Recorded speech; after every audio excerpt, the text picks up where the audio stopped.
Itangiriro igice cya gatatu umurongo wa 15.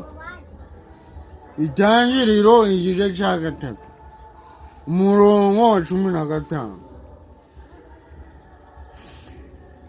Imana ibwira inzoka iti, icyo gihe inzoka yari imaze kosha Eva.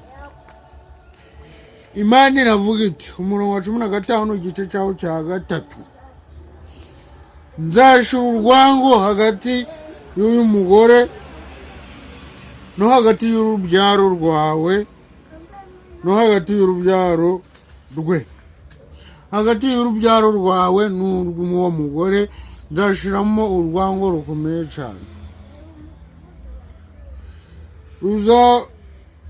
ruzagukomeretsa umutwe nawe uzarukomeretsa